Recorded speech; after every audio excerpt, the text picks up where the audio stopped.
Hello student, आज 4 lesson start करने जा रहे हैं। साइंस। आज पड़ोस में होने वाले परिवर्तन। हमारे चारों ओर बहुत से बदलाव होते रहते हैं। कुछ बदलाव स्वतः या अपने आप होते रहते हैं और कुछ मानव क्रियाकलापों द्वारा संपन्न होते हैं। पौधों का उगना, पत्तियों का रंग बदलना और सूख कर पेड़ों से गिर जाना, फूल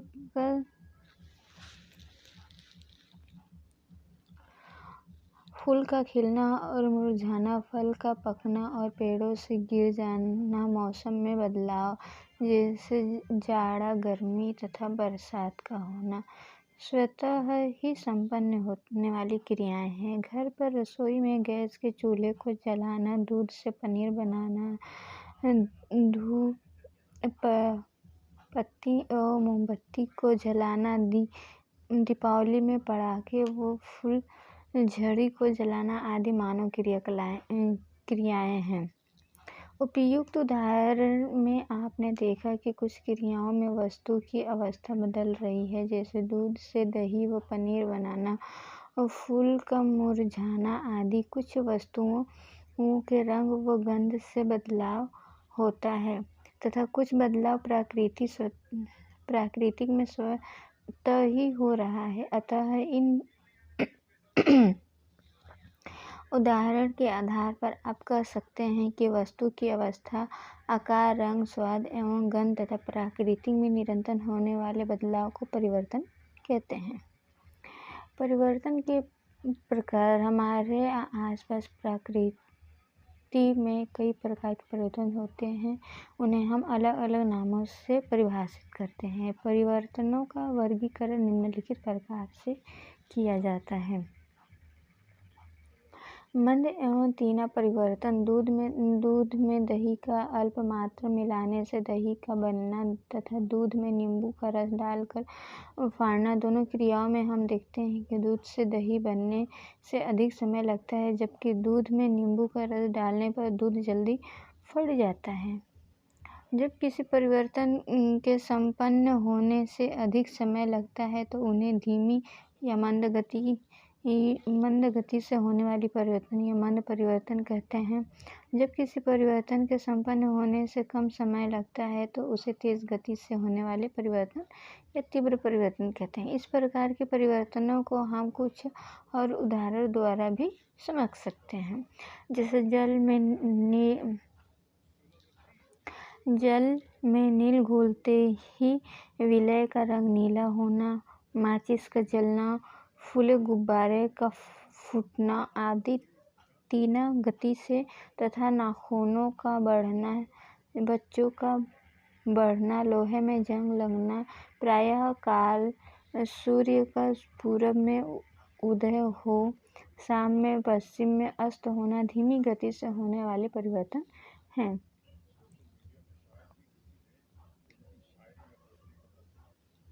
अनुकूल तथा प्रतिकूल परिवर्तन। आपने देखा कि हमारे चारों ओर होने वाले परिवर्तनों में बहुत अधिक विविधता है। इसी के आधार पर उन्हें उपयोगी और अनुपयोगी कहते हैं। खाना पकाना, आम का पकना, केले का पकना, दूध से दही और दूध से पनीर बनाना कुछ उपयोगी परिवर्तन है, तथा रोटी में फुंद लगना, दूध का फटना, लोहे में जंग लगना आदि अनुपयोगी परिवर्तन है।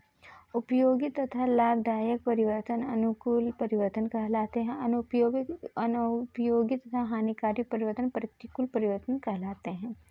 एक ही परिवर्तन कभी अनुकूल तो कभी प्रतिकूल हो सकता है। जैसे फसल तैयार होते समय वर्षा का होना अनुकूल है, परंतु फसल पक जाने पर बादलों का बरसना प्रतिकूल परिवर्तन है।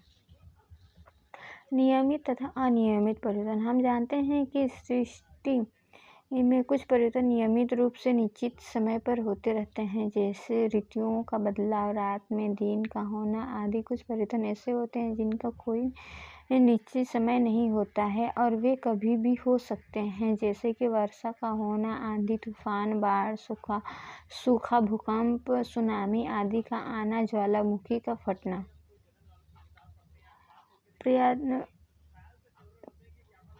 पर्यावर्ती तथा अपर्यावर्ती परिवर्तन। एक गुब्बारा लीजिए और उसे सावधानीपूर्वक फुलाइए जिससे कि वह फट न जाए। आप देखते हैं कि गुब्बारा फूल कर बड़ा हो जाता है, पर उसकी हवा निकाल दीजिए, वह फिर अपनी पुरानी अवस्था में आ जाता है। गुब्बारे का फूलना एवं हवा निकाल देने, इसका पुनः अपनी पहली स्थिति में आ जाना एक प्राकृतिक प्रक्रिया है। इसी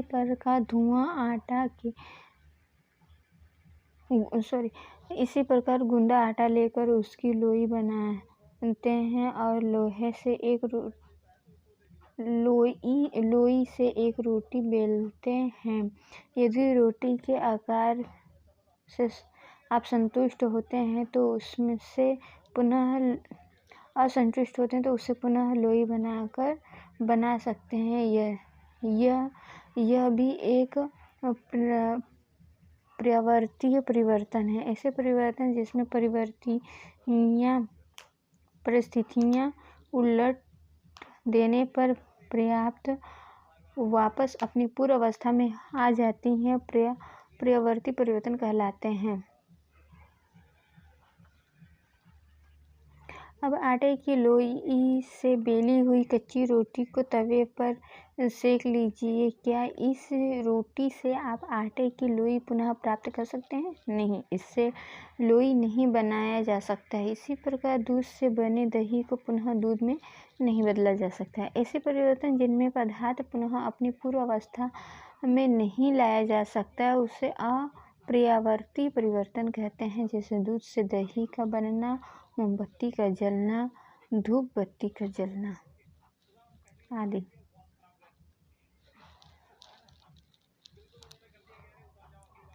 क्रियाकलाप। 2 चम्मच नमक लें। एक बीकर में थोड़ा पानी लेकर उसमें 1 चम्मच नमक के क्रिस्टल को घोलें। अब इस घोल को तब तक गर्म करें जब तक कि सारा पानी वाष्प न हो जाए। यहाँ नीचे चित्र में दिए हुए हैं। बीकर की तली में पुनः सफ़ेद पदार्थ दिखाई देता है। यह पदार्थ नमक है। इस प्रकार में जल विलायक है। इसमें नमक का मूल स्वरूप लुप्त हो गया। जल के वाष्प द्वारा जल को हटाने पर नमक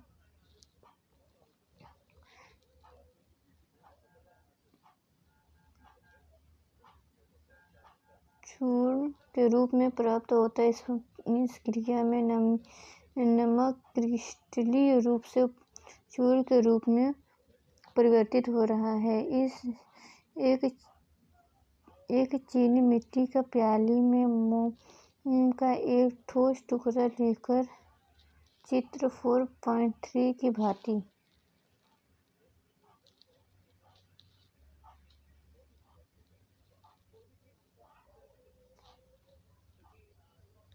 4.3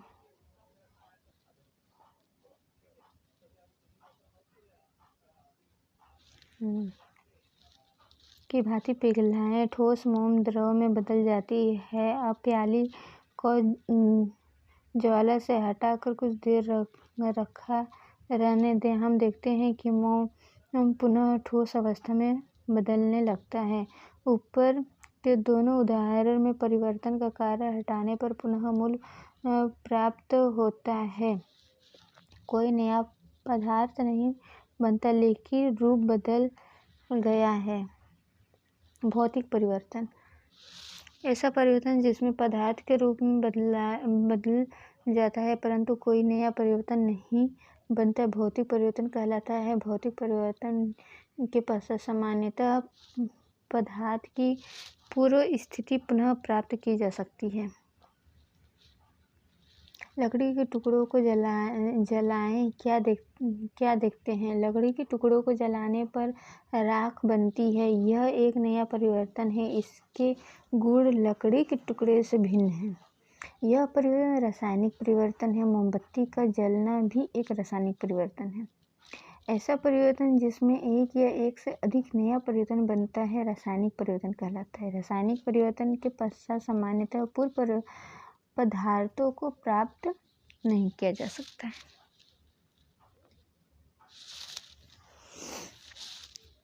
आगे का लेसन कल करेंगे। कल इसको कंप्लीट कर देंगे। आज के लिए इतना ही।